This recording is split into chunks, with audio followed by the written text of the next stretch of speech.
Good evening. Welcome back to another episode of Please Call Me Crazy, brought to you by Free People Radio, powered by our favorite sponsor, TireGet.com.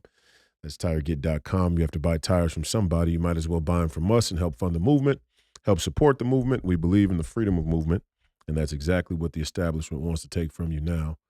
I'm your host, Royce White, here in the belly of the beast with my trusted co-host, the great Professor Penn. This is a HEBROES edition. A Thursday HEBROES edition. Good evening, a special edition. Special Thursday edition. We have Ryan Rivard on Friday for Family and Friends. He's climbing Mount Everest. He's already peaked or summited two mountains, and he just had an incredible story, incredible childhood upbringing, dealt with drug abuse, dealt with a lot of loss, a lot of things. People should tune in tomorrow. It's a great story, and he lives here in Minnesota now, and I hope that people will help him and donate to his cause of trying to climb Mount Everest. And, he's involved in a lot of good things. So it was good to hear his story and how he came up. You're bringing back memories because in the late 50s, the first Westerner who climbed that mountain was a guy named Sir Edmund Hillary. And he was very famous because nobody had ever done it before. Everest. Right. Numero uno. And that's when we learned about the Sherpas and these local people that assist the tourists. They're tourists. The guys that do it for a living there, they're up and down that mountain. You go up that mountain, go down that mountain, you might see the remains of people that didn't make it. Yeah, he talked to me about the Sherpas. We discussed the Sherpas for a minute, and you got to watch the podcast. But the brief conversation we had about the Sherpas was, I was wondering, because all these people end up dying on these trips, on these mountain climbs. And I asked him if the Sherpas ever die. And he goes, no, these guys are mountain goats. These guys are smoking cigarettes up there at the high altitude where other people are dying from the actual oxygen deprivation. And oxygen's a funny thing. What I learned when I started to look into the mountain climbing endeavor, not that I would ever do it. Obviously, I would never do something like that. And hats off to the people who do. I do think there's a certain level of extreme sports where it becomes a sort of suicide, adrenaline rush, nihilism thing. I don't think climbing a mountain is that. I think there's plenty of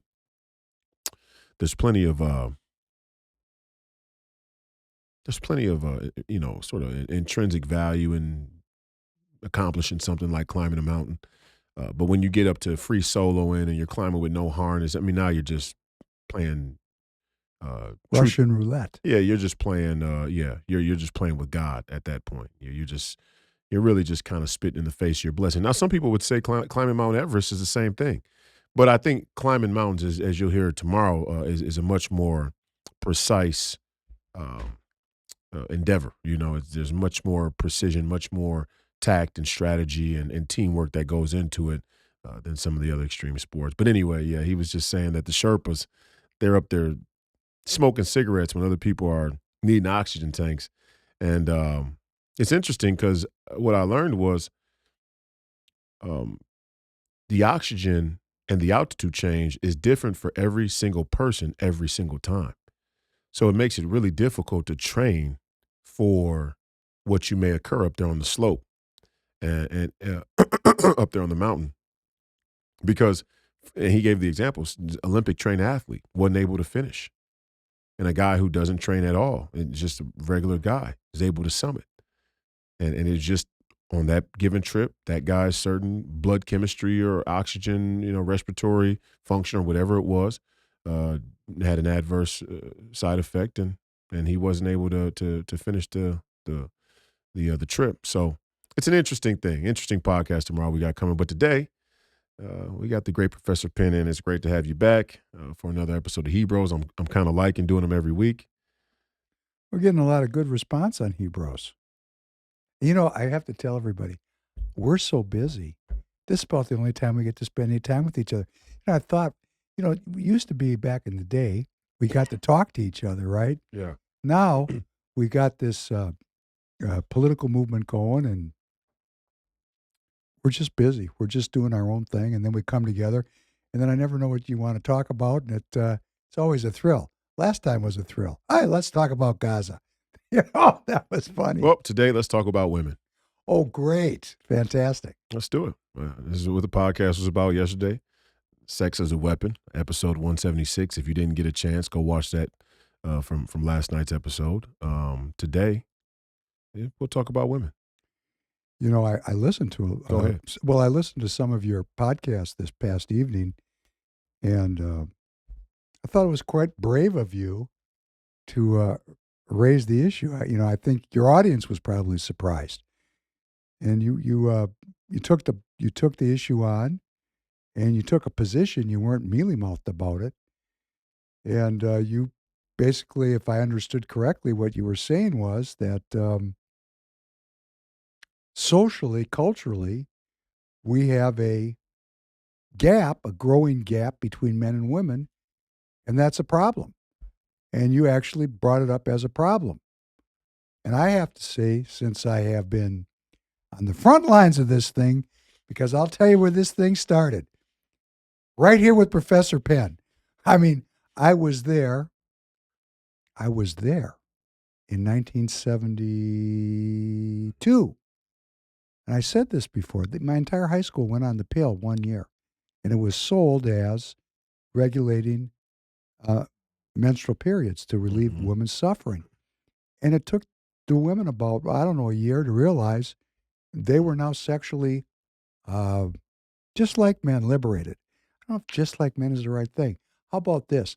The spiritual borders within which people had previously lived were removed by science. Yeah, and cultural expectations too. Right. Yeah, they fell over maybe a 4 or 5 year period. Took a while. Right. Took a while. And then 73, we had Roe versus Wade, and we had such a tremendous shift. Not that there wasn't sex outside of marriage since the beginning of time. It just was not sanctioned as acceptable until actually my exact age group, the boomer age group. Because when I was a kid, we ostracized kids of divorced families. When I was like in elementary school, my mother and father and my grandparents wouldn't let me play with them. So we were carrying with us the judgments that had been pre-existing. Say it again. So if you were the kids of divorced parents, they were ostracized from the community. From the community. Wow. So a child of a divorce, we were encouraged. And when I say we, I'm making an I statement. I was encouraged not to spend time with those kids. That there was something deficient with those kids. Wow. So they were apart by themselves. That backfired on us, didn't it? Well, everybody came from intact families, allegedly, but inside those families. Well, and let's start there. I love you like that, right? I'd love to start right there because there's this idea in the conservative movement, a very prominent idea that the children that are the product of two-parent households are usually better off, and I would beg to differ. I would say that they're better at playing the game. They're better at excelling in the game, but we have to ask ourselves this fundamental question now of whether the game is actually the right game at all, whether there's something wrong with the game itself. And us in this proto-capitalist, postmodern, liberal, radical materialist society, everybody's like, the game is a foregone conclusion. This is the right game we should be playing. Radical materialism, let's play. Who's going to win? And so children who come from two-parent households tend to do better in areas and markers of that game. But if you really take a step back and you look at the broad or the sum total of what our society's become, the people who lead our society in the corporate world and in the political sphere, in almost every prominent industry or domain of human civilization, most of them, the majority of them, come from two-parent households. I mean, you don't have an overwhelming occurrence of people who come from broken households or homeless children or orphans that rise up and become the CEOs in your C-suites or your very prominent CEOs, or let's say the board of directors at a Walmart, right? So it's some of these culture. And look, I'm not saying that marriage is a bad institution. I'm not saying we shouldn't strive to be married. I'm not saying that we shouldn't take a serious look at what's happened between men and women culturally and politically, because obviously we are. That's what we're going to talk about on this podcast.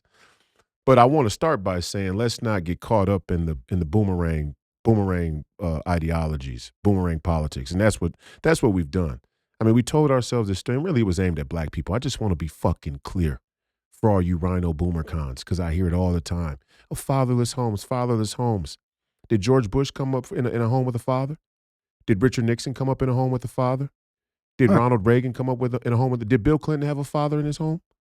Did Victoria Nuland? Did Daddy Bush? Did Herbert Walker have a father in his home? Prescott. How about his dad? How about Prescott? Did he have a dad in his home? Let's go on down the trough. Mitch McConnell. Did he have a father in the home? Let's see. Mitt Romney. Oh, his dad was very, very popular, wildly popular. Actually, even kind of like some of the stuff his dad had to say. But he came up with a dad in the home, and somehow these motherfuckers still ended up being complete and utter fucking assholes. And not only for themselves and their family, their little nuclear family, but their asshole ended up having ramifications for the entire society, globally. I mean, these guys are global fuck-ups. Okay, so everything is relative, right? And sure, you know, if you grow up without a father in the home, you might have some particular issues that are unique to not having a strong male figure with you every day. But for some reason, we seem to create this false, there's this, I don't even know what, not a false equivalency. There's some type of notion that we overlook how many fucked up people there are with two parents in the household. And you're making the point from your boomer generation, right? Because there was a culture that strived to have that sort of shunned people who got divorced and didn't have two parents in the household. But your generation is riddled with people who allowed the country to be taken over by Satanists, right? So, I mean, one of those things, and my frustration with it is like when you're in politics and you hear the dialogue around politics, you always come across these very similar phrases, these very similar ideas, and they're repeated over and over. And it's like, you guys are so milquetoast. You don't even have the balls to have a genuine, authentic idea. You're just repeating what somebody else said. You know, oh, cry me a river, young black men don't have fathers, a boo-hoo. And yet you could have two parents and be just as much of a fuck up. You could have a whole village. You could have aunts and uncles. I know people who have big extended families, people who support them up and down across the street, around the corner, down the block, a mile away. They can go to their auntie's house and sleep just as comfortably as they do at their own. And they still end up as fuck ups, you know? And that's George Bush. His dad was there. Now you could say, oh, his dad wasn't for, well, that's a unique case. Okay. Look at the society. Look at how many institutions had to go wrong in order for our country to end up where it is. Look at the people who led those institutions. Do you think they had two parents or not? If our statistics hold true, that you got a better chance of going to college, you got a better chance of graduating college, you got a better chance of having a job that makes you financially stable. If those are the metrics we're using to saying that you're more likely to be successful with two parents in the household, then obviously we have a problem with our successful people. Oh boy, you know, that's interesting what you're saying. I mean, I really haven't thought about it quite in that way, but what occurs to me is the people that are blessed with all the great things in life, they have the two parents, they grow up in a nice house, they get the nice education, they go right into the post-World War II Democrat liberal order and take their place supporting an ideology that is really illegitimate at its base. Its pillars are illegitimate. It stands on two pillars. One pillar is the coercion of science, nuclear weapons, and the other pillar is, you know, economic manipulation or free trade, however you want to say it. So the underpinnings of what these people are producing, and of course, in my generation, everybody needed to go to university or college. Right. So that was the benefit of having that that two parent home, the economic wherewithal. Because this is before. Remember now, for the young folks that depend on the Biden administration to pay for their school, it wasn't like that when I went to school. In fact, the universities were very conservative up until the 70s when they started to become, converted into the Marxist institutions they are today. And if you didn't have the do-re-mi, You went and got a trade. You became trade school. Working class. It was not a negative Mm-hmm. at that time Mm-hmm. because the university life was really Elite. reserved for an elite group of Mm-hmm. very wealthy people. I went to a very good school. They used to see people who went to university as sort of snobby, right? Because it was so expensive. Let me tell you how far it was. Okay. We didn't even see them. Mm-hmm. We didn't even know they were there. Wow. We were living a completely different. No, of course, my father was in the university, but me as a young kid trying to fit in with all the rest of the neighborhood guys. The neighborhood guys, right? Yeah. These guys didn't know that world existed. I mean, their fathers were working people, and I was trying to fit in with the working people. Isn't it strange that somehow the university was able to pull this bait and switch where they absorbed the plight of the working class in a dishonest and disingenuous way, and now they represent, or at least they pose themselves to represent the interests of the lowest of us. And it's always been a prestigious, elite, back-scratching sort of, and I'm not saying people, look, and it sounds crazy because, I mean, I coach a young high school team, and I tell all the young guys, if you can, go to college, right, and get your education paid for. We're just talking about my little brother. And you got to weigh the economic, the pros and cons. Am I saying that university is a terrible place? Well, obviously, if you raise kids that are easily influenced and indoctrinated, yeah. And am I saying that if you raise them good, they still couldn't be brainwashed and indoctrinated? No, because information is powerful. But what I am saying is, college isn't a net negative. You go there, it gives you time to transition from being a high school kid to being an adult. You have a chance to learn some things. And sometimes you can learn some things from being around people who are completely wrong. That's a thing. Like sometimes you can observe a professor or a teacher who's a complete fucking asshole and wrong, and that might spark your interest to find and go look up information that helps shape you. It's not always the people that have a positive influence on you end up lending the thing to your life that puts you on the path you need to be on, if you know what I mean. It's really hilarious because I have these memories. As you're talking. It's been so long since I was in college. And I went away. I graduated high school early, and I went to a really top school. And you're talking about people that are a negative example. And I went to college, and there was a religion professor there. And if I talk about it long enough, I'm going to remember this guy's name. Mm. And he was very out of shape. I mean, trying to be nice about this, right? But if this guy fell down, he couldn't get back up. And I was playing sports, right? And he used to sit and watch. And he used to take a big wheel of cheese. I mean, this thing was like, would serve 10 people. I couldn't eat that much cheese. And he'd sit there and eat that cheese. And he'd eat the whole wheel of cheese while we were playing football. And I thought to myself, watching him, I said, this guy is a terrible example of how I would never want to be this guy. So it just popped into my memory. I haven't thought about this guy in 35, 40 years since I was there. But he was a disgusting example. And, I'm thinking about all these college professors, why I quit and didn't take the mantle of the PhD that my father wanted me to have, because the people really, there were a lot of negative examples. But then again, we had a much more, the world was not so propagandized. Mm. This is the 70s. Technology, 3 television stations. Yeah. We didn't spend our time in our phones. We were outside playing, right? So people were a lot more natural. And when someone like me came from Minnesota and went to the university, and we got there, and people actually disrespected me because I was from Minnesota. And yeah, oh yeah. Most of the kids were they'd gone to Choate or Andover. And, this all does kind of play into this issue about gender. Because when I hit school, it was 1976. Mm.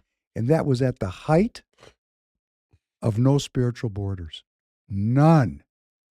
Drugs and whatever kind of sex you wanted to get into. And nobody told me, And I'm not mad at my parents about it, but I remember, I go, man, why didn't you tell me that there were some rules around this stuff? Because maybe the parents didn't know in my generation, but there was no rules there for a while. Up until, guess when? 1981. You know what happened in 1981? That would be when AIDS broke out. So that did put somewhat of a limit or a governor on that sexual experimentation. But the schools, the East Coast schools, they were incubators of new ideas. That was the first time we had anything, quote unquote, women's studies or feminism. That had never been spoken of before. That was really dovetailed on top of the civil rights movement. And we went to school and we were exposed to new ideas. And people didn't really even take it seriously. I remember people would say, yeah, I'm taking this women's studies class. Why are you doing it? A lot of good looking women in there. That's where it started. This is like 1976, 77, 78.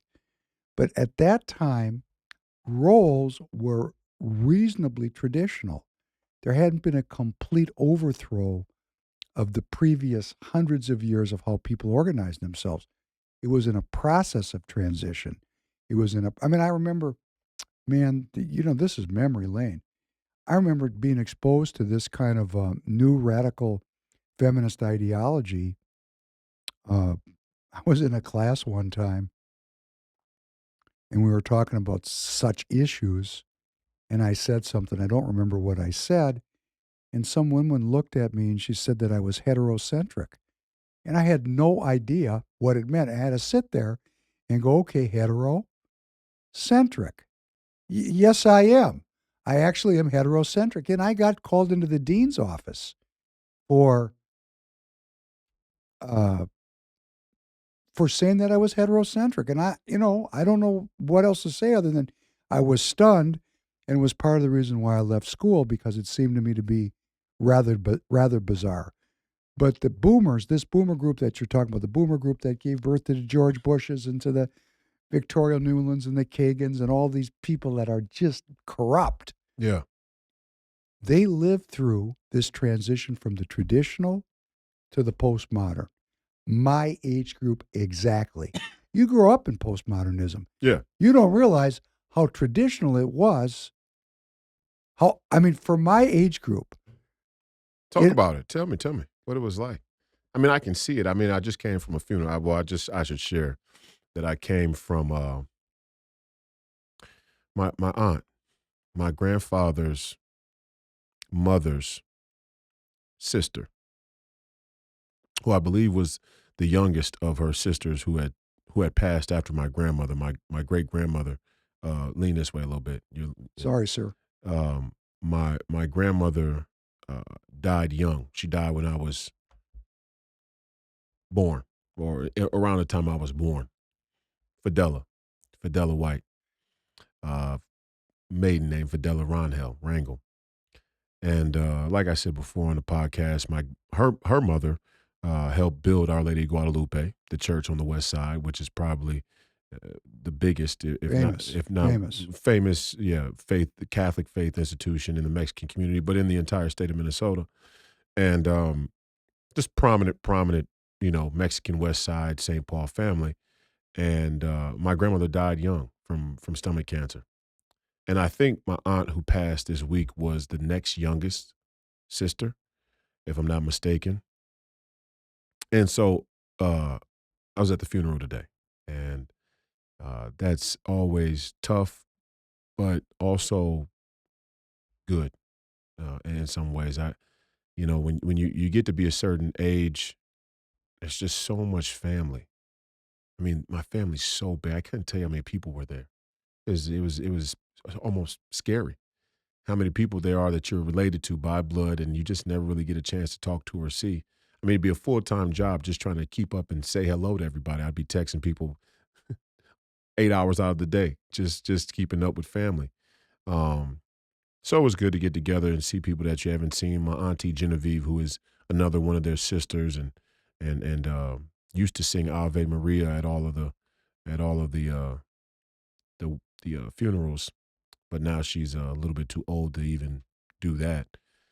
Um, she, I saw her, I saw the rest of my Mexican family, and the whole reason I say that is I got a real dose of that traditional America that is since passed. When you go to a funeral and you're around so many so many of the elders, and they talk about how things have changed, and even their general spirit, you can feel a sort of a difference in the way that they live and the way that they think and the way that they operate. One of the great examples is I can't tell you how many people from the elder generation, from my Mexican family and that community came up to me and they said, "We're voting for you for Senate.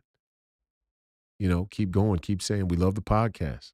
I mean, I got older people now watching the podcast and liking it, and then that's fun. And so the older people are watching you, and I got the younger people watching me.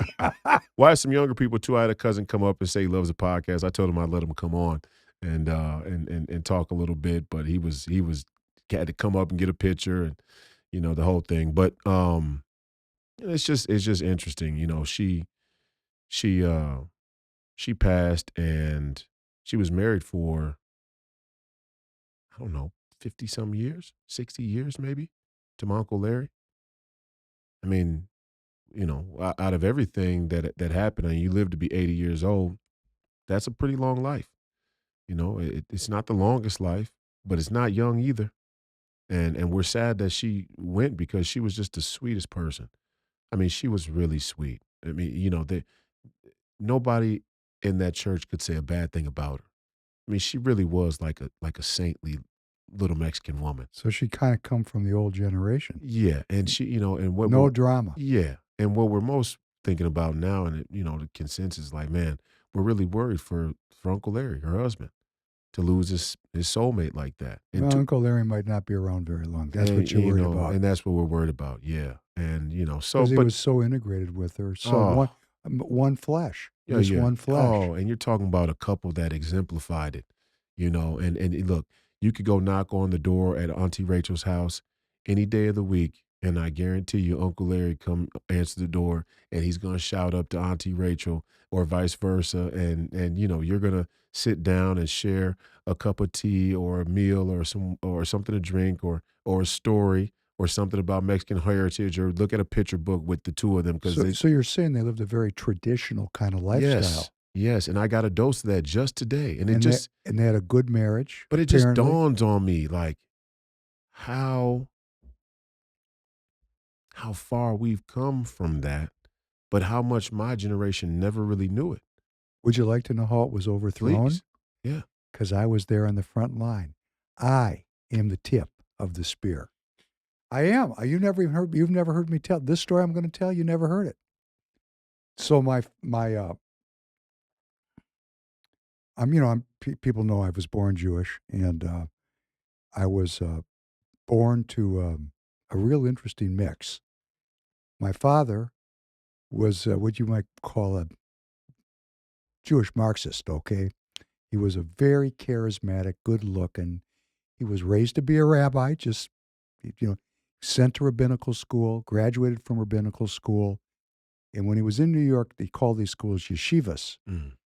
I mean, these are cloistered, 24-hour a day. They're monasteries. Mm-hmm. Okay, they're monasteries. Mm-hmm. And they study 24 hours a day the tradition of their ancestors. Became a rabbi. And while he was there, because he had an inquisitive mind, and it was the post-war period, there was an opening. It was a first turning, right? He was going to the New York Public Library. Sneak out of the monastery to go read philosophical texts. And one time there was a thing that was published in the New York Times that they had discovered Noah's Ark on the side of a mountain. And he was very excited, my dad. And he went to the chief rabbi, who said, "Look, Rabbi, look. They found Noah's Ark." And the rabbi beat him.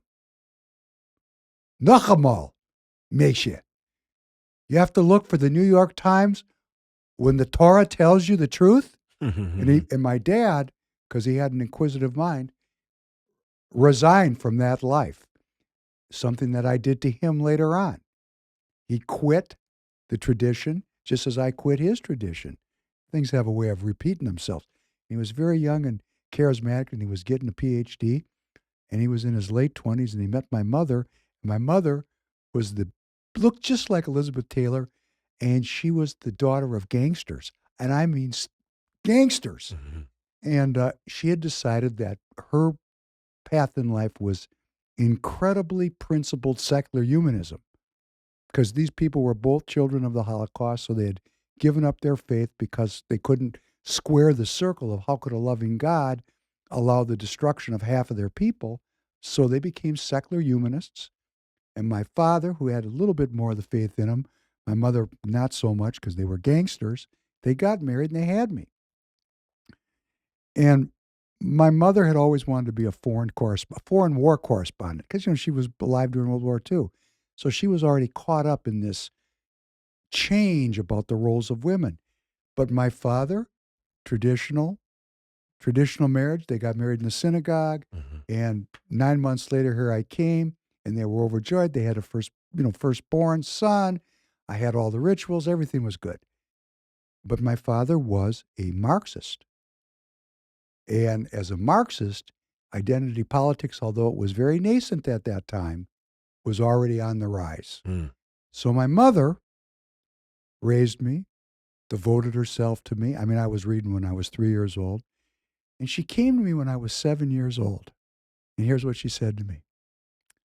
It's been nice, but I don't want to be my life tied to your identity. I'm not doing it. I'm going back to the university, and I'm going to become a lawyer, and good luck to you. So I had this 24-hour-a-day mother that doted on me in the most traditional of traditional ways.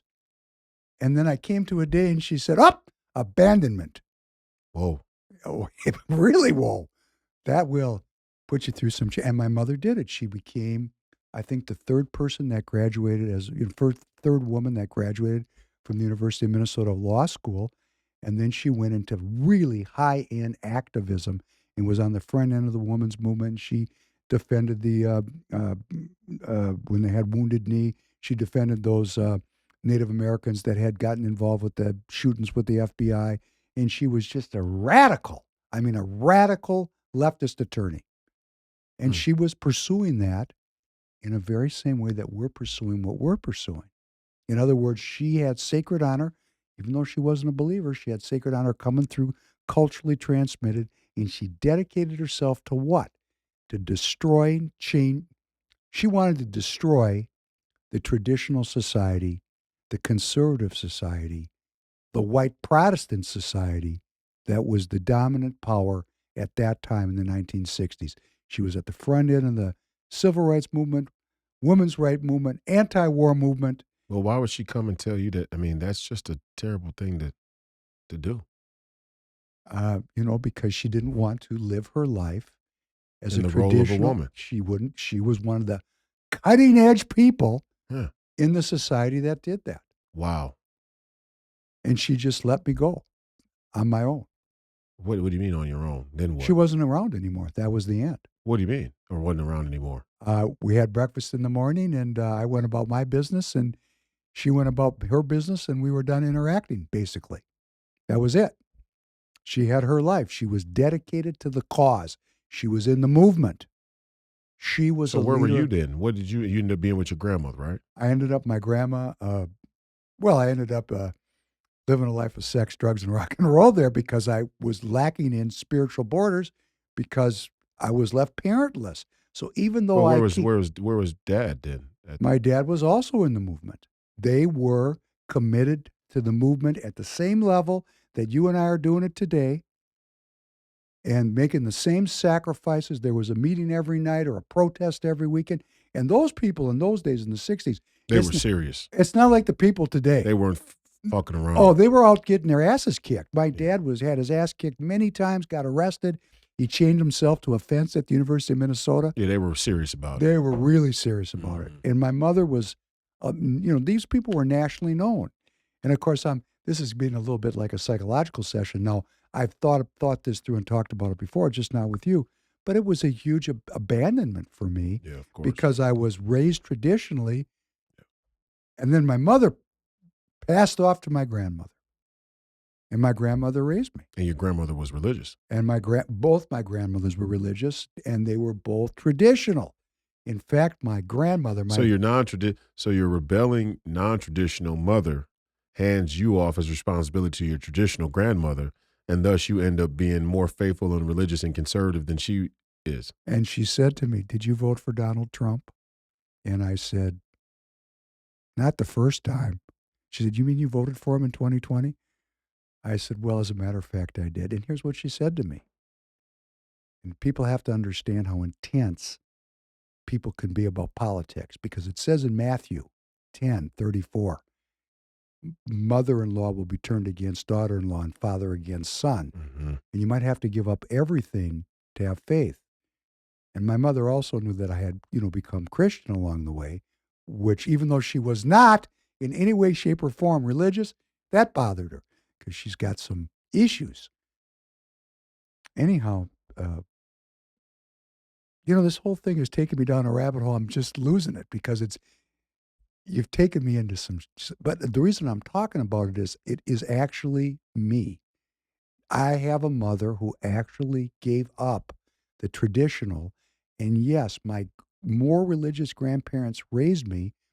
And when my mother realized that I was in this quote unquote white Christo nationalist group, she told me, "Please come to my funeral, but don't ever talk to me again." And so I have to bear that suffering. Jesus. And what's really interesting about it, she knows I'm faithful, and she's messing with me because she knows just enough about the tradition about honor your mother and your father to cut me off from that, because that will shorten your days. These people are hitters. I mean, one thing I'll say about my parents, agree with them or not agree with them, they weren't kidding around. We're hanging around with a bunch of people in politics. They're play toys. They're not serious. Right. The people that my parents hung around with changed the state of Minnesota from conservative to leftist. They made the plan. I was in the room, 1969. They gathered after Eugene McCarthy lost the nomination to Hubert Humphrey. Nixon won. It was Ken Keller who became the president of the university, Fred Lukelman, who was the dean of CLA, my father, a guy named Marty Dworkin, and they sat down and plotted how they were going to remove every conservative academic from positions of power at the university. And they did it. And once you get those people off those 10-year committees and replace them with Marxists, hey, guess what? Generation after generation of Marxists. They had a plan. They knew what they were doing. That's what we're trying to formulate here in the America First movement now. We're trying to figure out a strategy that we can get people to invest in, and that's why these universities are so important. So I beg to differ with you about these universities. You said, well, you need to get your education. I have a very dour view of these universities. Yeah, well, but what I said yesterday, and I'll say again, is some of the universities and some of the studies you can go into at the universities are much more fact-based than they are opinion-based. And so if you're an engineer, not to say that Marxism and the New World Order hasn't touched engineering and science and biomedicine and all these other things, because it has. And I said yesterday, the gain of function, I mean, they're on both sides of that coin for sure. And they're going to make sure that the people who are in engineering and biomedicine and the science, they're going to salute the flag. Well, not only are they going to salute the flag, they're going to know what the fuck they're doing. They're going to be competent because they need the war machine to be competent. Well, that's what the whole university system is. It's a finishing school for creating those people. On the flip side, the whole humanities and social sciences and that has become a racket. It's just inviting people into university and getting them to pay to let them pretend to be smart so they can go out into the world and pretend to be smart out there in the world. To brainwash them. Absolutely. What do we call that? Secondhand jerk-offs. And there's way more secondhand jerk-offs than there are first-hand jerk-offs. It's hard to find a first-hand jerk-off these days. Dr. Fauci is. He knows exactly what he's doing. He knows exactly what the fuck gain-of-function research is. He knows what it does. He knows how dangerous it is. How old is Dr. Fauci? I think he's in his 60s. He's in his 80s. Is he? Yes, he is. Yeah. Okay. So it's a little different. He looks mad young for 80, doesn't he? Scary, isn't it? He's scary young. You got to ask yourself about, boy, what is it? Adrenochrome. Adrenochrome, yeah. Well, but yeah, I mean, and to advance to what we're talking about today with the sex as a weapon, I mean, this whole thing has just become unmoored from reality.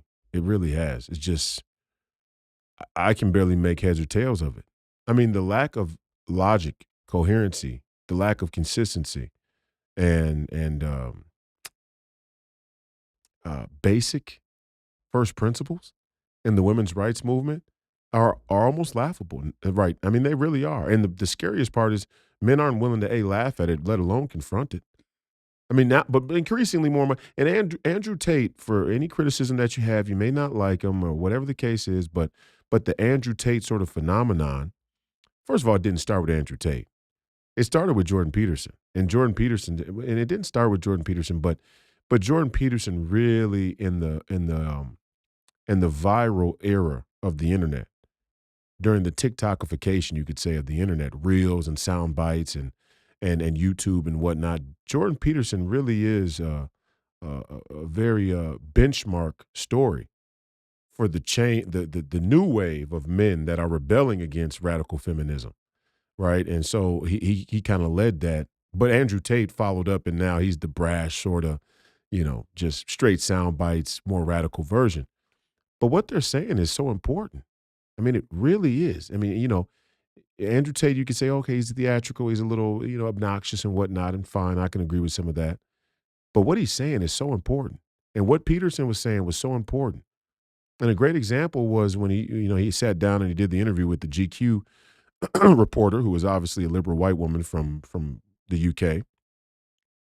And he said to her, if you believe so much in equity. Oh, I saw that. If you believe so much in equity, if you believe so much in equal distribution, why don't you give your job to somebody less fortunate?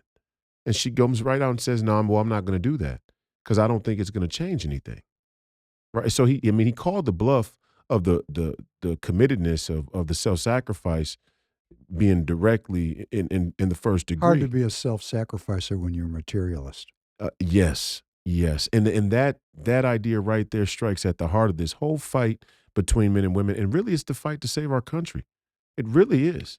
Well, that's the part that no one really wants to talk about, because it cuts right to the quick. You can't talk about it because you're cutting yourself off from the milk, from the teat.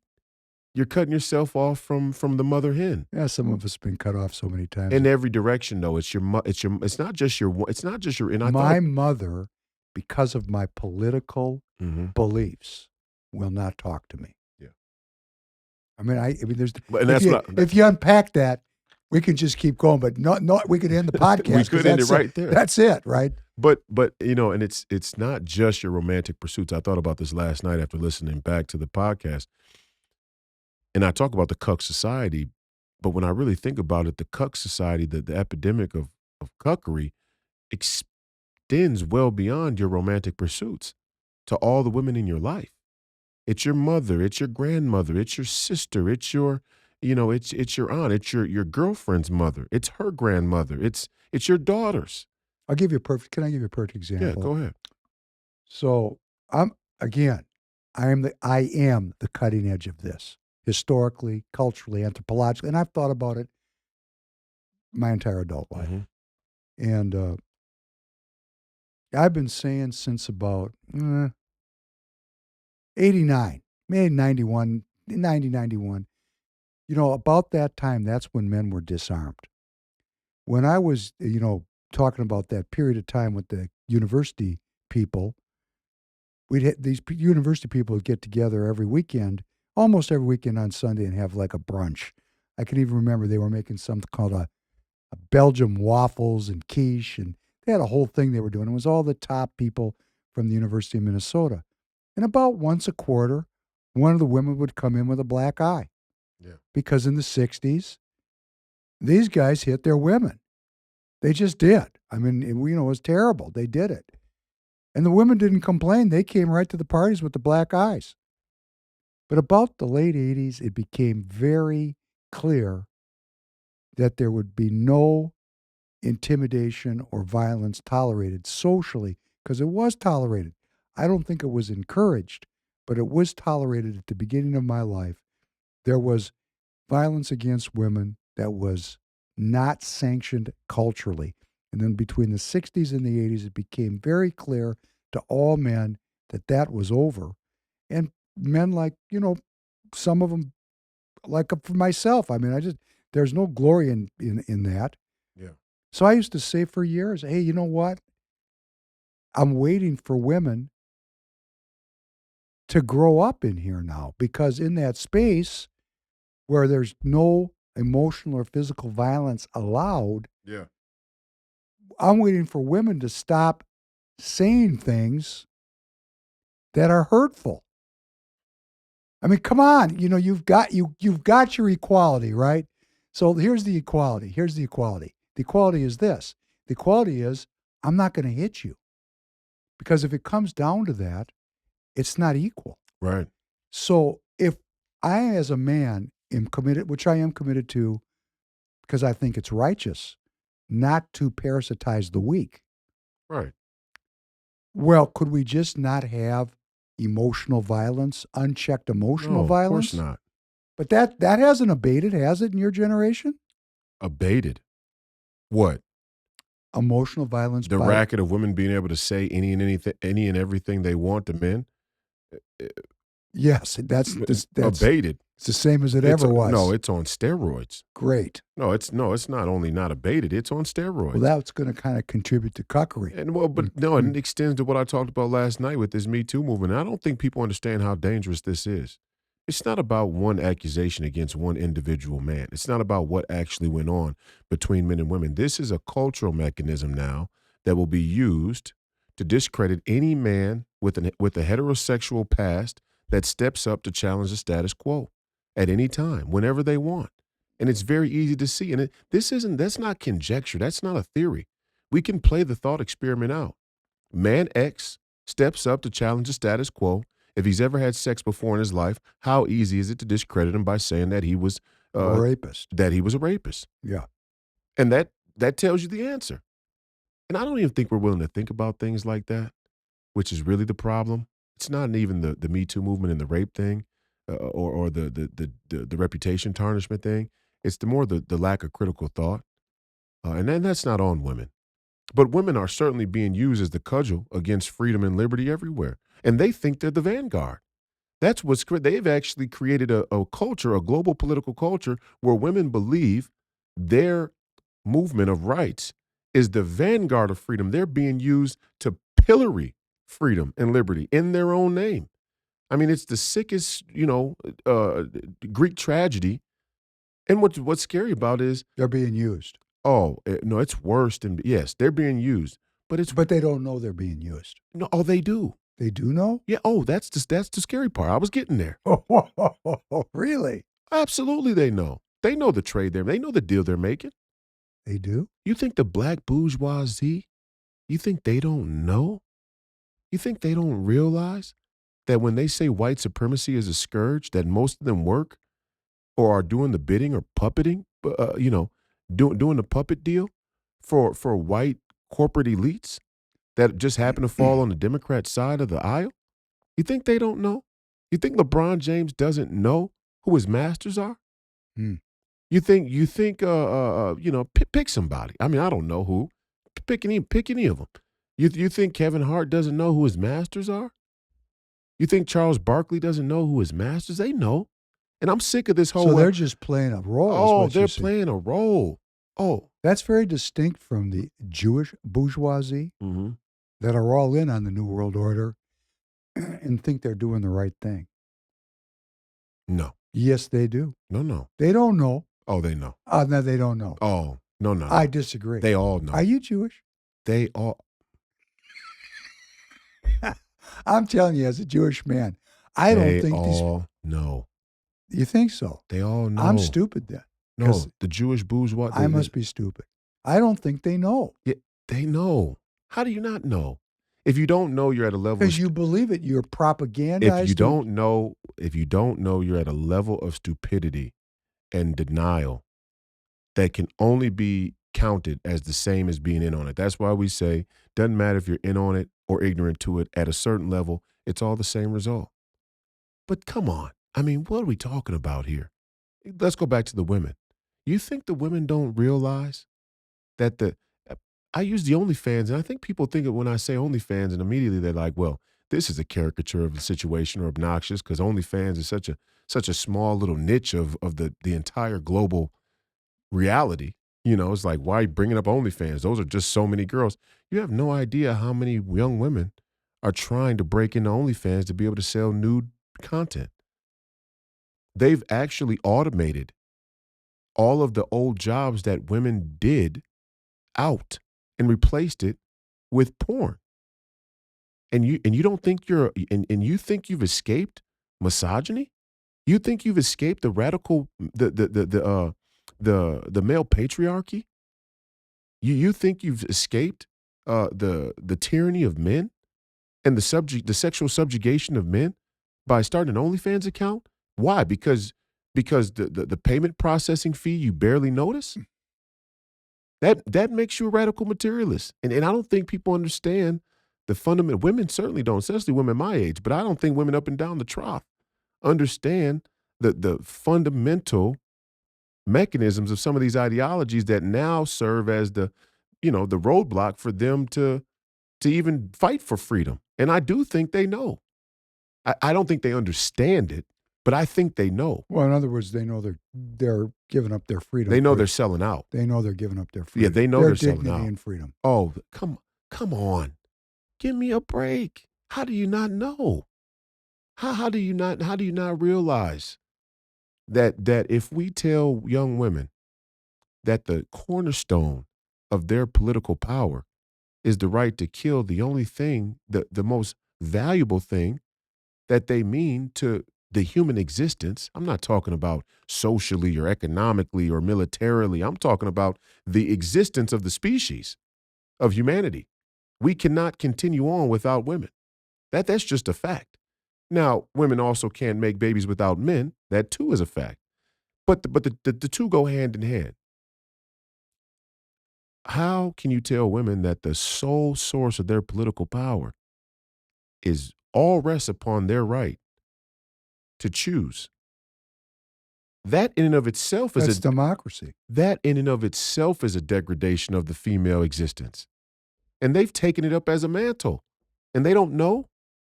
How do you not know?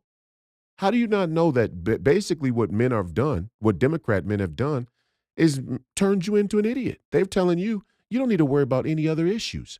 You're not qualified to worry about any other issues. You're not qualified. Well, that's a very interesting point. That is a great point. I like that. Because that's what I'm trying to do in the unification politics that we're working on here at Free People.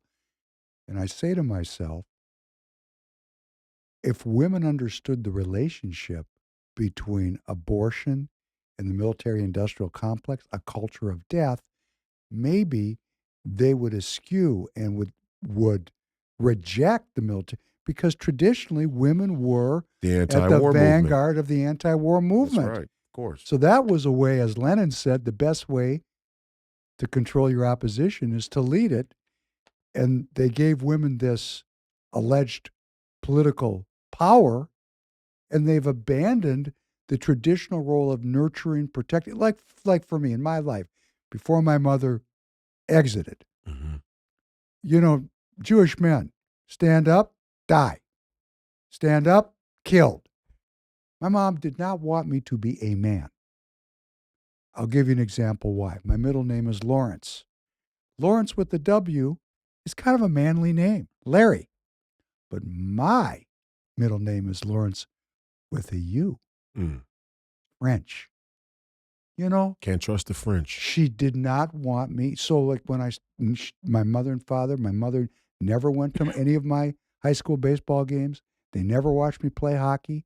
When I started fighting when I was 19, they never went to any of my matches. They never went to one match because they didn't want me to express myself physically. Out of fear of you being killed. That's correct. Kind of an attempt to cuckify me. But in my case, it drove me in the other direction. Like that guy, that professor at my school that was eating that big cheese wheel. I said, damn, I'm working out. The last thing I want to do is be 400 pounds. He was eating a wheel of cheese? Right. He was eating it right from the wheel, or was he breaking it apart? Was he right? And he had a big gallon bottle of Diet Coke with him. It was it's okay, I'm going to stay in the gym, okay? This is getting, this is scary, man. I mean, it is very clear to see. And what's scary about it is, I think a lot of men kind of out of some shame, some regret, some self doubt, and some other things as well. But I think we kind of overlook how dangerous this woman issue really is. I mean, I really do. You I, know why? You know why I think we overlook it? Hmm. It's called The Origin of the Species. Charles Darwin. Charles Darwin, Darwinism, on the payroll of the Crown, came up with a theory about how the world was created through a series of serendipitous events. Mhm. No divine interaction, no divine involvement. Okay, that's great. That's a theory. But what happened was when that was uptaken through the university system and was proposed to be a justification for that colonial business model of slavery, drugs, and piracy, hey, we got to have a reason we got slaves. If I'm strong enough to take you as slave, that's a good thing. That's the evolution of the species, Mhm. which is why we had one race superior and another inferior. But what it really did was it destroyed the traditional study of Genesis. Not to say that Genesis is or isn't an actual, I'm not taking a position on the historical um, relevancy of the story of creation, but the allegorical meaning of the story, when men don't study that and women don't study that, we're cut off from the fairy tale knowledge that was passed parent to child for infinite generations. Even that. Even that. And then there's a part of us that even concedes that, and I'm just kind of getting to a point where I'm like, nah, not Adam and Eve, man and woman. I mean, there's a sort of doubt, scientific doubt that we've been indoctrinated with, like, well, we don't know if it's historically accurate. What's harder to trace? The 5,000 or year old, the 5,000 year oral and written tradition of the Hebrew Bible, or the eons, the millions of years, the billions of years story of the Big Bang, or even the early humans, or the transitions from the ape or the monkey to the upright man, and then the Neanderthals, and then, I mean, which one is harder to track?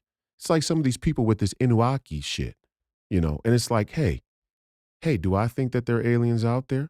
I actually do. But that doesn't change my beliefs about Christ really at all.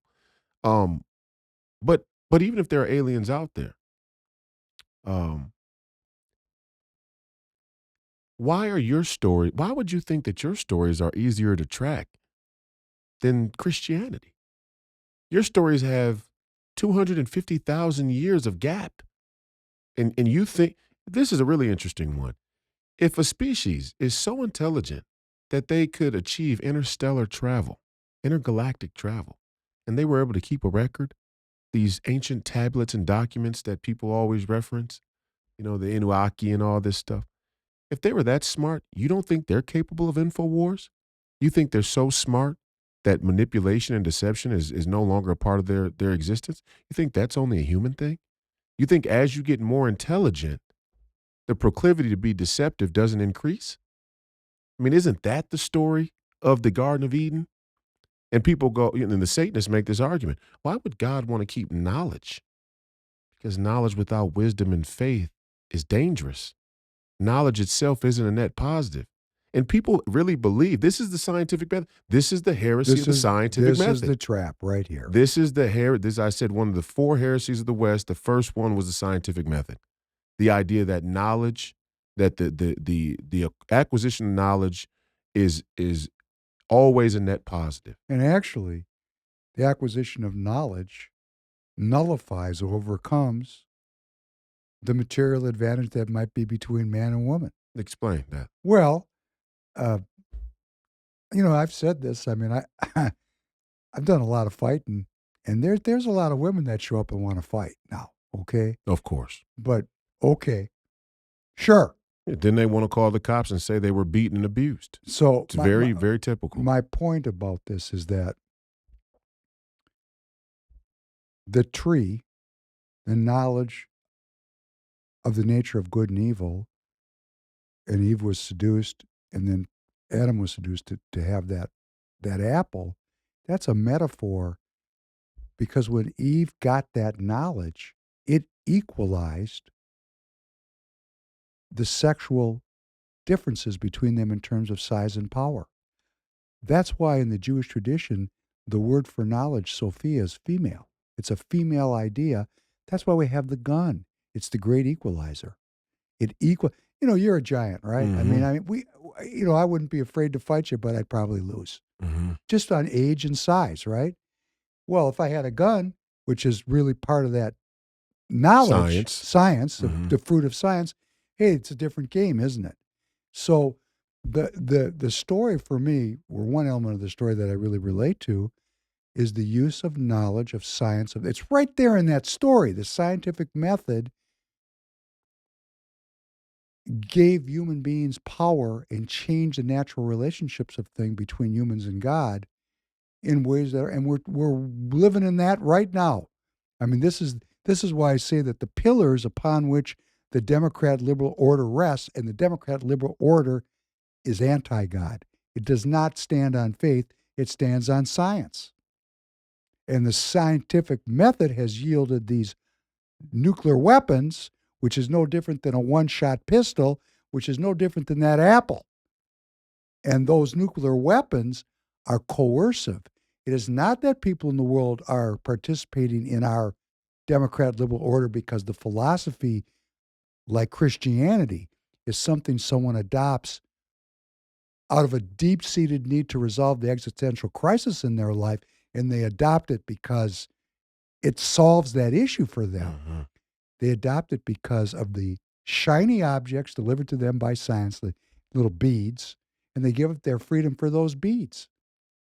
And women are at the forefront because it's my experience. I'm going to get out here on a ledge, but it's been my experience over my lifetime mm-hmm.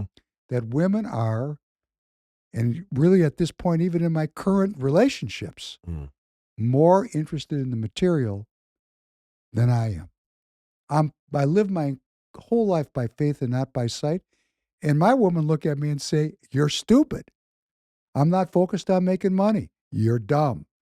And I have to listen to that. And I listen to it and I look at it and I say, wow, I'm really stupid? Boy, I thought I was Professor Penn. People are following me around all over the world now to hear what I have to say.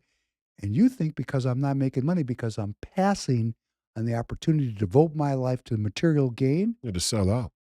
I'm not doing it. Yeah, if you're not a sellout, and then, that strikes right at the heart of this issue. Isn't that the? But that strikes right at the heart of the issue, and that's what I'm saying about how dangerous and pervasive this is. How can we claim to have a nation that has any sense of righteousness, any resemblance of righteousness, if we're going to follow the whims of women that essentially say it's all about the what's produced, what's produced for me, really, and that's. And this goes into the classic.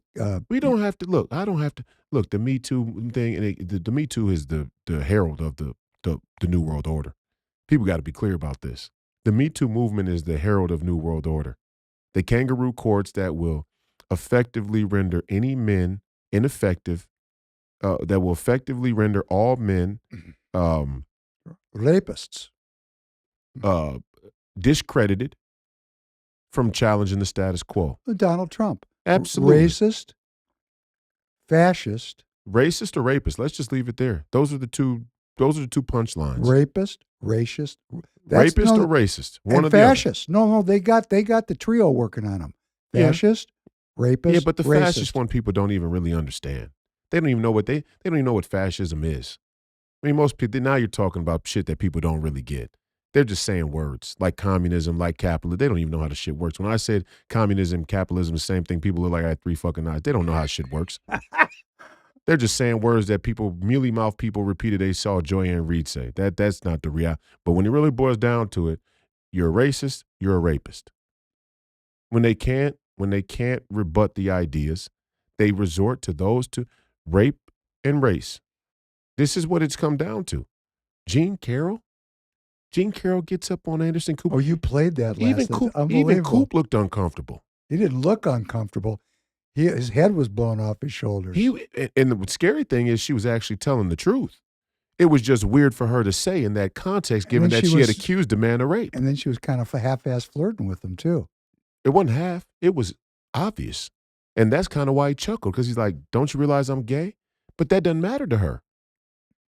You understand? Yeah. That doesn't matter to her. That actually was a part of the intrigue. That's where, and these people and their lives and their narrative are going to decide the future of this country. And people wonder why I say it's a fucking jerk-off society and you can't handle the profanity. But how many of you are marching on the Supreme Court? How many of you are marching there in New York City to see this $100 million you can get now just from saying a man raped you who has money with no evidence? Who's to blame for this? The legal industry, the lawyers, the judges. They haven't upheld democracy. There's nothing democratic about that. There's nothing just about that. You could be my worst enemy. It used to be when you're American, you could be my worst enemy and I still want to see you have a fair trial. Well, the law is another one of those institutions which has been infiltrated by a kind of energy that it didn't start out that way. I mean, justice back in the day of Moses, was swift and harsh. Mm.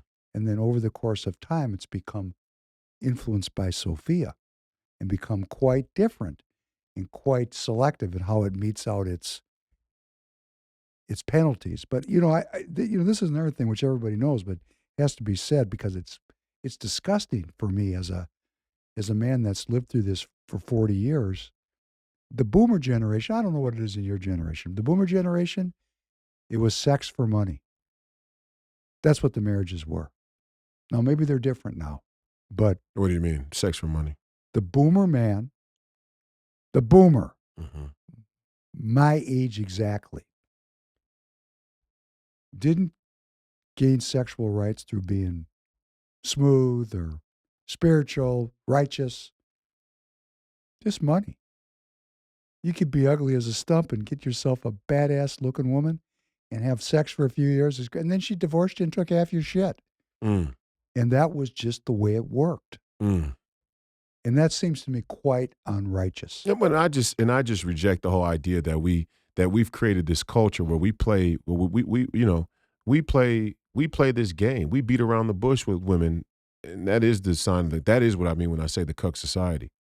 We beat around the bush with women and play this game like we believe their position to actually be righteous when we know it's not. And we do it because what? We want to have sex with them. We want to get laid. We don't want to have to get divorced. We don't want to have to live alone. We don't want to, I mean, are you kidding me? All the above. I mean, how weak is that? And don't get me wrong. I get it. The issue's widespread. But the reality is there's another woman that will certainly, and even goes, there'll always be another one. Come on. It goes a little bit deeper than that, too, because in the place where you're seeking a woman's love, you're seeking your mother's love, of course, mine, I got rejected, so I was cauterized. But that's a place where you seek God's love. That's really the choice for men. That's the choice. Mm-hmm. And that is the fear. Well, if I give up this materialist, corporeal, sexual relationship that's based on material exchange, then I'll have to give over to God completely. Because there's no way back. And what if there's no God? So I'm going to make woman my God and cuck out because it's better than being alone. That's the whole thing. That's the game right there. And I'm not saying you can't have a woman. And I'm not saying you can't love a woman. And I'm not saying you can't make love to a woman. And I'm not saying that you have to become a priest. Take a vow of celibacy. I'm not saying that. But you damn sure cannot let this energy, this feminine energy, this women's rights movement dictate your way of thinking.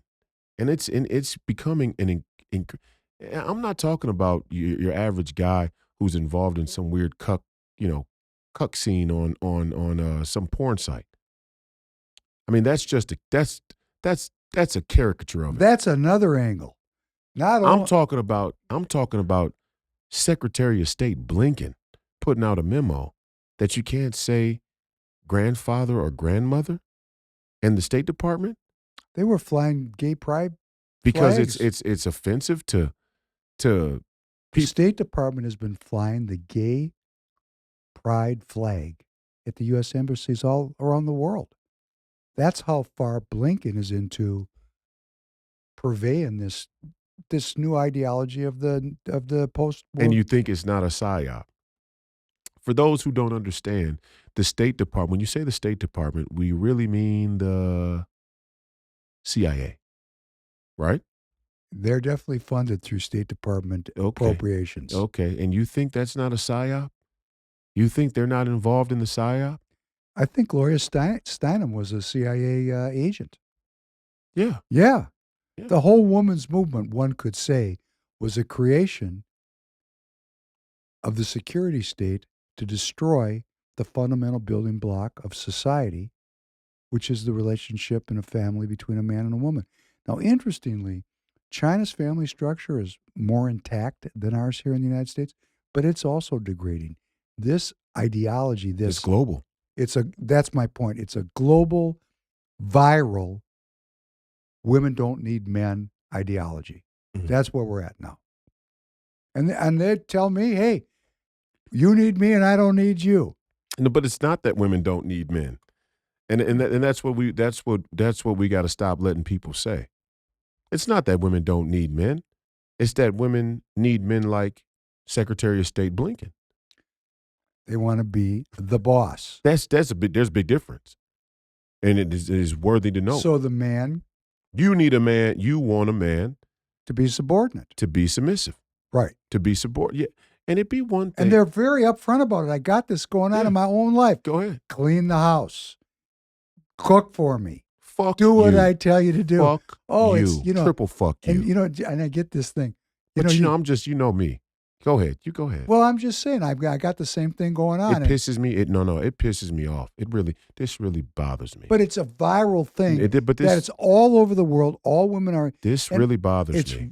It's painful. No, it just more makes me angry. See, what makes me angry is this. To go back to what you said earlier about the physical distribution of power between men and women. That was intelligently designed, by the way. Okay, it's that way for a reason. You believe in God, it would be. Well, I mean, if you think you're smarter than God, then by all means, have at it. Proceed. But the intelligent design, even if you're a secular humanist and you believe in science, okay, then you believe in what the great karma of the universe. You Judeo-Buddhists out there, right, who believe in the Big Bang, okay. Then you believe in, I don't even know what they believe in anymore, honestly. It's like a hodgepodge of esoteric, abstract sort of Genesis stories, whether it's a simulation or the Anunnaki or some transsexual deity, Luciferian, whatever. I mean, it's all just one rejection of Christ. Let's say you actually believe in the science. Even if you believe in the science, then the way that men were engineered has an intelligent design, right? It's that way for a reason. Even if you're a secular, science believer, believe the science. Well, the science says there's a difference of strength between men and women. In that difference of strength, when men finally just stand up and say, fuck you, fuck off, you're full of shit, you're lying, there's nothing true about what you're saying, then you want to say we're abusers. Then you want to say we're out of control or we're emotionally unstable or no, we're not. No, we're not. We could have a perfectly reasonable conversation. But usually they're the ones to incite violence. And then when violence happens, they cry. And the men go to jail. Well, but not, and see, this is the kicker. Men wouldn't go to jail unless other men came to their aid. Other sellout men who want to bend the knee at the throne. And it's usually for their own sexual ambitions. And that's corny. I mean, how do you look yourself in the, there's so many women out there and this is what I found is just being a typical, alpha male. There's so many women out there that are willing to have sex with men. If you feel you need to bend the knee at the throne of some pseudo scientific, pseudo philosophical feminist movement to get laid, I think you're kind of doing it because it's a fetish. Because there's no practical need. Honestly, there's no practical need for you to do it. Seriously. I mean, why are you doing that? You look weird. And the other part of it is, you look weird blinking. As men give up their manliness, it really disarms the society. For sure. I mean, that's really for me, my read on the thing, because I've been around for a while and I'm around a lot of younger men. Mm-hmm. They're not really men anymore. Explain. Go ahead. I'm gonna grab some beef jerky. Okay, go get some. That's very manly of you. Go. Well, I employ people, and I just, just today, I had a meeting with a young man, and there was a emotional altercation in my office, and I had to get into it between him and another employee who happened to be a female, and she claimed that it was abusive, and I had to talk to him. And he was so angry that he started getting emotional and crying. I just said to him, please don't get emotional with me like that. We're two men sitting and having a conversation man to man. Please. It's not my generation. I can't deal with it. Please stop. So there's certain affectations, certain behaviors, certain ways that we are as men going back into the 50s and the 40s, which is the roots of my masculinity, that really men were self-contained. They didn't act emotionally in public. They didn't seek emotional comfort.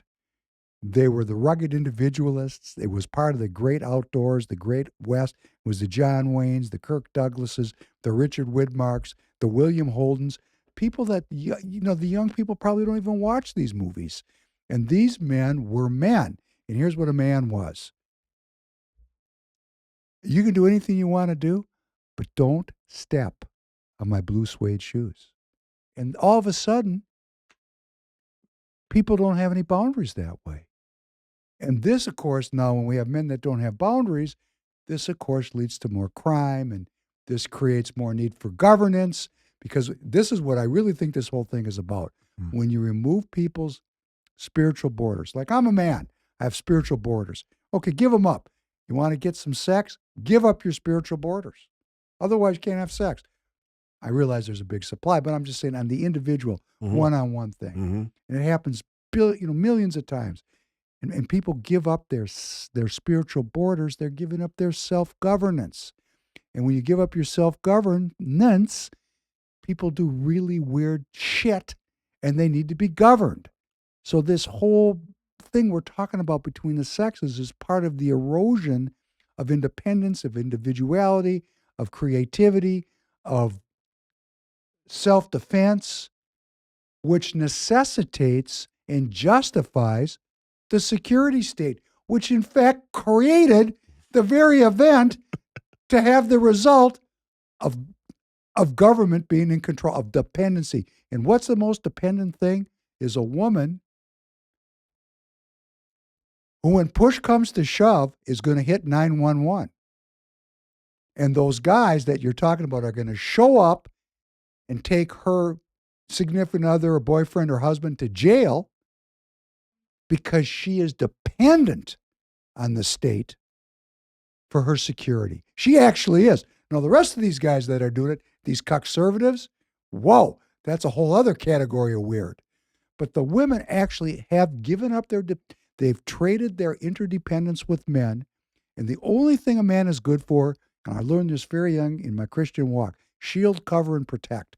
That's what men do. We shield our families, we cover our families, we protect our families. That's what we are. We're warriors. That's what we are. You take that out of a man, then you have to project that into the state, and that's what we're doing. That's why we're losing our freedom, and that's why you're saying this movement is so dangerous. And we have to protect men from raping and ravishing women too. I mean, that's really you know what? Give me a fucking break. Give me a break. Fine. Are there some fucking crazy dudes out there knock you over the head, drug you, drag you home, get you in a vulnerable position and just, physically dominate you? Yeah, there's some men out there like that, and they should be locked up. And I really don't care what happens to them. That's my personal feeling. From a legal standpoint, as a citizen, they should even have a trial, because again, we don't know who's actually done the rape and who's not. And there are a lot of men who have been wrongly convicted of rape and spent 20 years in jail, having been wrongly convicted. And a lot of black men. And I go back to this. These white liberal women have the audacity to pretend that the Me Too movement is completely disconnected from the history where white women, white Karen women, have lied on black men and said they raped them because daddy didn't want me having sex with a black guy. And how that movement was deeply tied to the evangelical Christian movement where daddy doesn't think that I should be having sex before marriage. And it just so happens to also be a black guy. Now we got the double whammy. We got the uniparty working there, right? And so, it's like, who do y'all think y'all are talking to? Well, the other part of it, and I want to go back to this. This is the part that strikes me coming out of myself. Mhm. Somehow, and this might have something to do with the tyrannical nature of some men, because to be in a position of physical dominance and then act dominating is really pretty disgusting. Not necessary. Yeah. In fact, when you're trained, as you are and I am, you keep your sword in your scabbard and you act humbly. Right. In fact, in the Chinese tradition, they call it ne kong wei yu, the needle in cotton. Mm-hmm. You're cotton. Unless you push on it, then you get the needle. So, the men that abused their physical dominance really. Back before women had the right to vote, back when they were Right, property. they've given fuel. These men are weak, Yeah. really weak men. Of course. And they gave fuel to this movement. But you think about what women are doing. Women would rather be dependent on the state than be interdependent with a man who actually loves them. That's a real degradation of human. Satanists. That's the work of Satanists. That's the core of it right there. That's the core of it. You might as well shut the podcast down. The last episode. That's the whole thing. It really is. It really is that. Seriously. Women have traded away not only their own freedom, but the car keys to the entire protection, the entire framework of freedom for the government, the protection of the government. It's the sole source. No wonder why you white liberal women are out there in the street saying the whole system is guilty, and you want us to give more money to the guilty system. Well, I guess it's kind of a projection of your own self-guilt and your own fear and your own lack of courage, your own unwillingness to be submissive to a man, to God. But even, let's take all that away. Let's say you don't need a man. Let's say you don't need God and you're truly this independent woman. Why don't you want to have to get a gun to protect yourself against tyrannical men? Why do you need the government to be so big? You want it all ways. You can't have it all ways. That's one of the hallmarks of Christianity is you don't get to have it all ways. Well, in traditional faith, choosing a way as opposed to having a different way, you can't have both sides. You have to make a choice, right? Right. So that giving up of certain behaviors and certain perspectives is an offering of your submissiveness or your dedication to God. Right. But, what I've been interested in is, because I've been thinking about this a lot, because I don't want to, women are, like here in CD3, Minnesota. I mean, we know the politics of CD3. It's driven by white liberal women who are supporting the leftist Democrat Party. Mm-hmm. So we want to see young, charismatic Americans get elected who have sacred honor. And I'm thinking, well, how do we talk about this? And my conclusion so far, because, of course, if you say you, when you use the word you, conversation's over. And I want to continuously direct women's attention, first of all, in the conservative movement, the pro-life movement, there's so much judgment heaped upon the individual 19-year-old or 22-year-old woman that terminates her pregnancy. Mm-hmm. Like this is the end of the world. And I'm not saying it's not a terrible thing. But that same person is all in for fun in the military. And killing as many innocent people as Oh, necessary. my goodness gracious. It's like, what are we looking at? Even if it's a nuclear war. Right. They're all for the killing. But if some woman has one abortion, they're going to put all this blame and approbation upon this woman. I, as being part of the American nationalist movement, I don't think that serves the purpose. I just want to say to women, there's a relationship between terminating pregnancies, between a military that's dropping a bomb every 3 seconds, the longevity of the people, the health of the people, the well-being of the people. And if we're going to have a politics of well-being, if we're going to have a politics that's dedicated to the well-being of the American citizen, there's certain behaviors that are not contributory to well-being. One would be abortion, and another one would be killing. Well, for example, in the Gaza, we were talking about it last time. I think they're up to 5% of the Gazan population has either been killed or wounded. That's not well-being. Is there a relationship between genocide? Let's not even I don't even want to use any words. There's a relationship between all death that is caused by the unfettered ambition of humanity. No spiritual borders.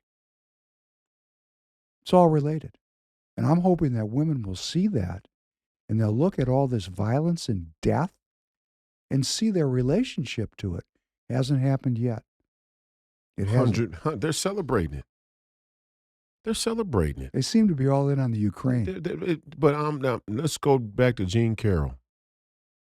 They're celebrating. They're celebrating her victory. $91 million. Great. Stormy Daniels comes back now, says she was raped. She was cornered.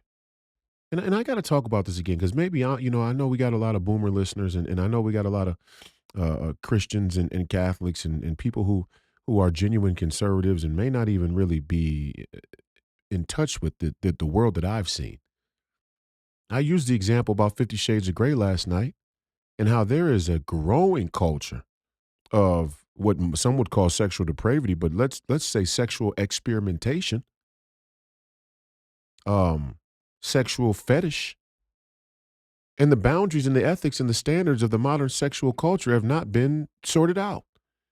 And we think we're going to just sort them out on the fly by drawing arbitrary lines around a word as damning as rape. Nobody's going to step up to the mic and say, hey, wait. What do we mean by? See, what we're really doing is we're degrading the court. We're degrading the idea of justice, and we're going to use women's rights and women and the dynamic between men and women and rape and sexual assault. That's going to be the new dividing line of justice. It already has become that. We just haven't acknowledged that yet. Because if I no longer need to prove beyond a reasonable doubt that something happened and I could still be awarded $100 million, then there is no more justice and there is no more rule of law. We live in a lawless society. And then there's no peace. There can't be peace. There must be war. Because justice rests on truth and peace rests on justice. Stormy Daniels, again, I say, there is a fetish culture growing out there in the internet that would blow some people's minds, but some people are very familiar with it at the same time. And whatever floats your boat, I'm not here to judge that. I'm not here to judge people's kinky, ways. I'm not. But we can't do both things at the same time. You no longer can say the word illegal when talking about illegal immigrants. You no longer can use the term illegal, but you can use the term rape to describe a man who wasn't found guilty in a criminal court of rape. Every mainstream media institution who's used the word rape to describe Donald Trump should rightfully be brought up on defamation charges. They should be sued. Now, the problem in our country is he doesn't have it's a war of attrition. We're facing a cultural war of attrition. He doesn't even have the means to sue all the people. He doesn't have the resources, the means to sue all the people that have levied that false allegation against him. And technically speaking, he wasn't convicted of criminal rape. There is no, you were found liable for, I mean, this country's so overly litigious, it's disgusting. You were found liable for civil damages for rape when you weren't found criminally guilty of it? What kind of fucking bogus ass, and you guys are actually got the audacity to walk up and down the street and talk to me about justice? You don't understand the word. You actually don't understand the word. And so I could take it if these were some intellectual academics from the university and they were willing to come discuss it. But when they come discuss it, they don't even seem any smarter than the dumb people who don't understand the word. And they know the definitions. I mean, there's a woman out there right now standing on the corner of 21st and Martin Luther King Boulevard, young black woman who's only heard about the ideas of justice through social media and TikTok and Instagram or whatever else. And she actually hears justice and she has a caricatured definition in her mind. Never seen the word in a dictionary. These people know the definition. They've written entire dissertations about justice. They know the pillars and they're willing to just lie. I'm not holding any quarter for these people. I don't give a fuck if they're men, women, or if they want to identify as unicorns. I'm not holding any quarter for these women. These type of women, these people are fucking dangerous. They are fucking dangerous. And they should be treated as such. We've created too much cultural too much cultural concession for women. Too much cultural space. For women who are complete and utter fucking liars. Oh, you broke up with me. Okay, you raped me. Oh, you don't want to be with me anymore. Okay, you have another girlfriend. I was like, okay, you raped. Oh, okay, I regret that I did it last night. Because even that whole thing, that bar drinking rule that started to take place. I mean, imagine what it says in the American culture when we actually have a law in the books that incentivizes men to get drunk if they're going to participate in sexual activity with another woman who may or may not have drunk alcohol. There's a law that says if a woman has been drinking and you haven't been drinking, that if you engage in sexual activity with that woman, you're actually she's not able to actually consent. So what you're telling young men is they should always get drunk in the presence of other women who they think may be getting drunk on the off chance that they get laid, or else they're going to be criminally liable. Are you people fucking retarded? Which, of course, increases the Supreme Court. Are you people fucking stupid? Am I a legal genius here?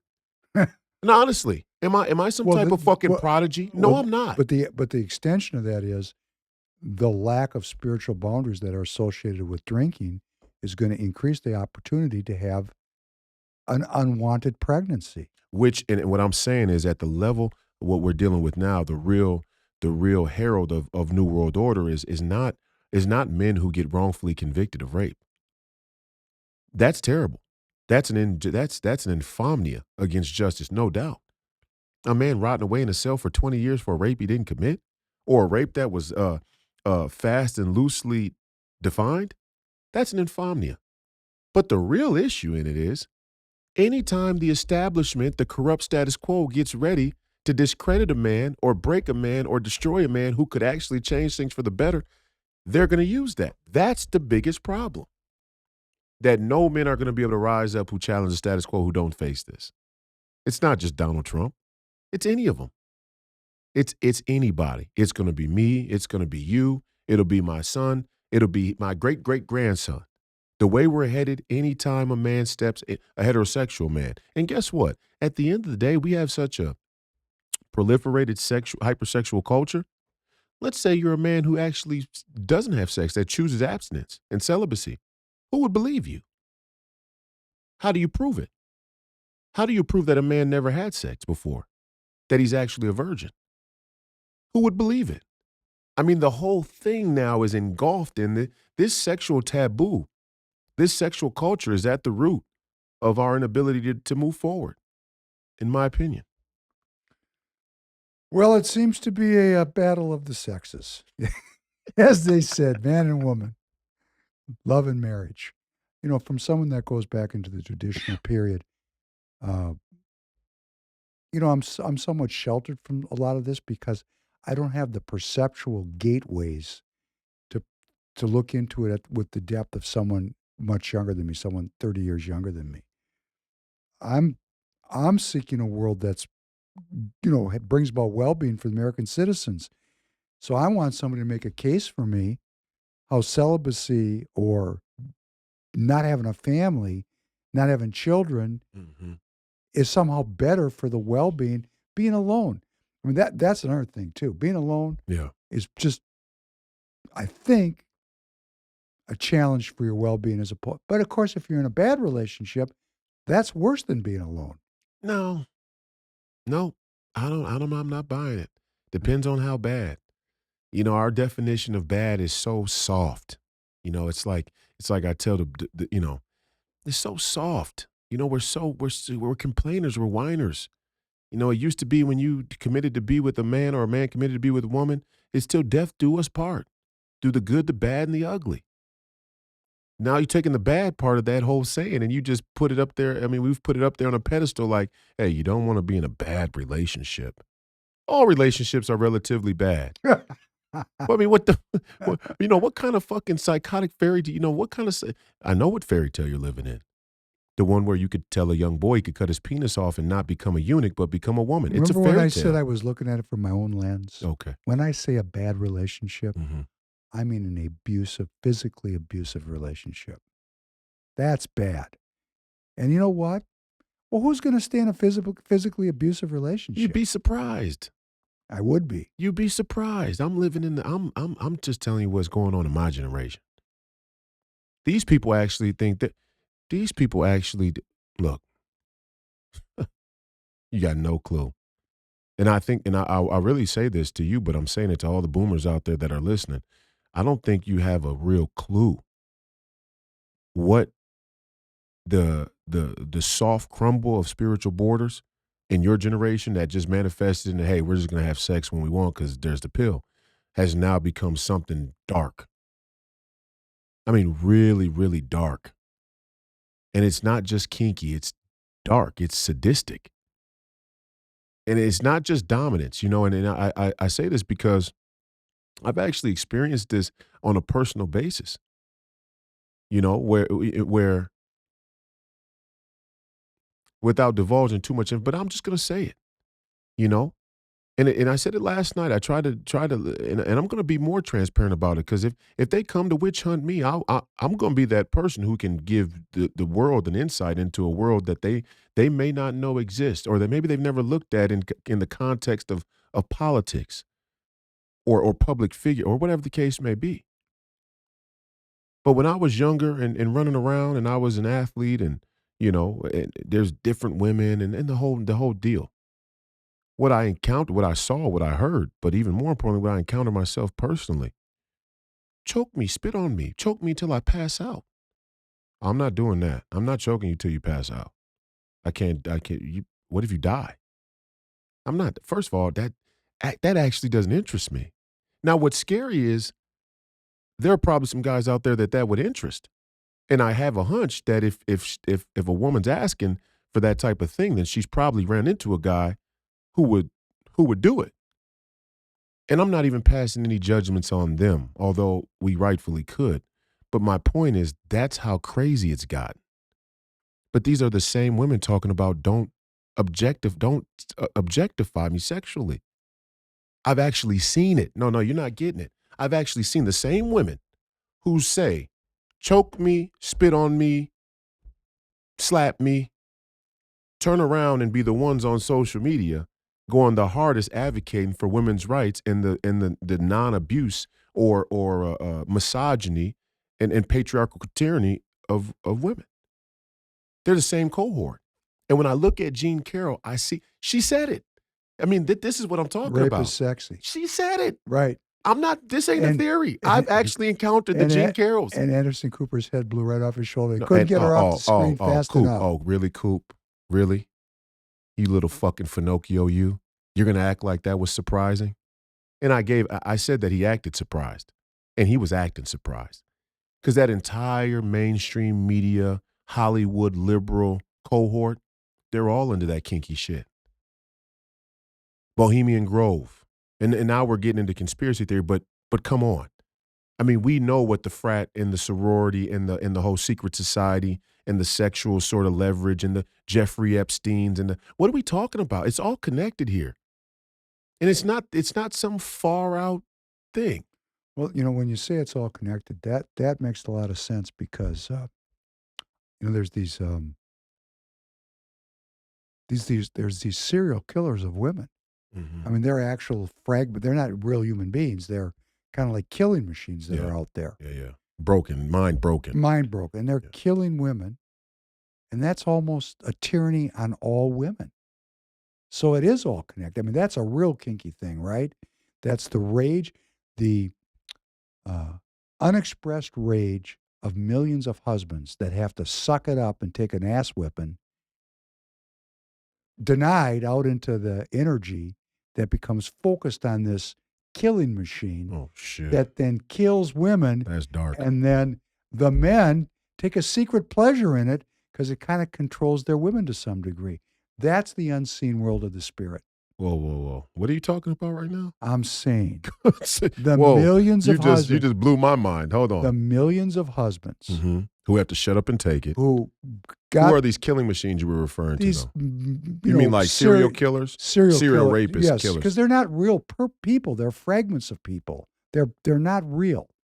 They're some kind of spiritual something else. I just think they're demonic. But I mean, I'm saying they're possessed or some. Okay. But the millions of conservative husbands that, you know, when they were young, they found a woman, they had the sex was hot, fantastic. They had 3 kids, and the next thing they know, they're getting screamed at and being sexually belittled by their women, and they hate it, right?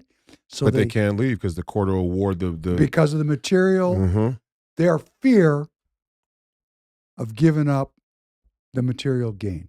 Which is why I say, while we talked a lot about women, this ain't on women. No, it's a failure. This is about man. Yes, it is. This is the crisis of femininity. That's why I'm bringing this up at the end, because it's the denied rage of men who have lost their manliness in an effort to get, for lack of a better phrase, a blowjob once a year on their birthday. I mean, it's ridiculous, right? Or, you know, I'm going to go buy a woman a $25,000 bauble for one night of sex. I mean, it's just pure and they know it's prostitution. They know it. Both parties know it. That's correct. And the men are so rageful, but they can't do anything because they've given up so much of their autonomy, their freedom, their independence. They could, but you have to walk out. You have to walk into the unknown. And then instead of doing that, they generate this incredible internal rage, using pornography as an outlet, which is its own projection of just demonic energy. It's we have to liberate ourselves as men from these traps, because then all of us collectively project this rage out, and we get these serial killers and serial rapists, which then punish women very arbitrarily and without any kind of rhyme or reason to it. And it kind of enforces a kind of a control on women. Yes. Oh, my whole point here, and I said it early on Whitlock's show, what I feel most bad about is that women have been, the women are the victims of this. Women are the greatest victims of the women's rights movement. And they're the victim of the men's failure to establish spiritual borders and be men. The crisis of femininity is a failure of masculinity. It's very, very clear to me. That's why we're supposed to read Genesis. But that does still mean that the answer, the remedy, the solution ain't going to feel good on women. When your husbands finally stand up and say, you know what? Fuck you. I'd rather be broke. I'd rather be reamed in the family court than allow you to mistreat me, to terrorize me emotionally, spiritually. Fuck you. Without the ability. And when men stand up and start to do that across the women are going to be besides it. You know what they're going to start to do? They're going to act different. Well, I said that I had just before this from We're back to back tonight. Professor Penn was on. It was my 100th podcast, right? We're celebrating Professor Penn's 100 podcast. That's why we're doing a special Thursday episode. It's cool, isn't it? Yep. You know, and I say this all the time. I mean, this young man came to me and said, "You should podcast." Hey, Royce, what's a podcast? What did I really say? Just tell him what I really said. About why is a Jewish man like you in the tire business? And what did I say back to you? I said I had no ambition to be wealthy. Right. Because I lived my life. And this is, I know I'm unusual in my generation. And I don't know why I ended up this way. You know, that's not true. My mother abandoned me to the religious, to the previous generation, and their love of God permeated my soul. That's a beautiful thing. It was a beautiful thing for me. And you're not unique in your generation. You're 1 in 10 million. That's why I call you Mr. French. You're 1 in 10 million, maybe 100 million. You probably couldn't put a number on it, honestly. Well, I hope that more people. Well, we're doing it to inspire people. Because if I can do it, like you said, I feel the same way. I'm not a special person. I've had experiences, but I read, I study, I search for truth. And I think that these conversations, to take these difficult subjects, to realize, men, your rage that you don't let out is killing women. Isn't it better just to talk it out, walk away? There's so many things we can do spiritually, internally. We're looking for this kind of meta solution where this hero comes in on a horse and leads us all back to the promised land. And that's not how it's going to work. You just said it yourself. When we change our own behavior, which means reestablishing our own spiritual borders, we're changing the world. I think Obama said, be the change that you want to see. Didn't he say something like that? Have a saying like that? I think that's Gandhi. Was it Gandhi? It was Gandhi. Okay. Well, I think so. And I'll tell you what, they tore Gandhi down for the exact same reasons. They did, you know, misogynist. That? Right. One of the greatest spiritual leaders in world history, and he was a rapist. That's what the implication is. Yes. Why are you looking at me like that? Wow. Not a better ending to a podcast, ladies and gentlemen. Thank you for being here again this evening. Thank you, Professor Penn, for helping me out and being a great co-host on this HEBROES episode this Thursday evening. Hopefully you guys got a chance to see Professor Penn's 100th episode on his podcast. If you haven't already, go subscribe to his channel, watch that podcast, hit the like button. Let's make sure we get the Professor Penn 100th episode likes up. Share the podcast if you can. This will be on X tonight as well, so you can find it there. You can find it on all the audio platforms. We're very, very appreciative and happy with all the feedback we get from the HEBROES episodes as well as all the others. Tomorrow night, Friday's Family and Friends edition will feature Ryan Rivard, who is climbing Mount Everest, and he tells us his life story and how he came to pursue summiting Mount Everest, which is one of the most difficult feats a human being can attempt. So tune in tomorrow night for that episode. We appreciate you. Your listenership and viewership today and in the future. The fight continues. Don't die a jerk off. Thank you very much. And as always, Godspeed.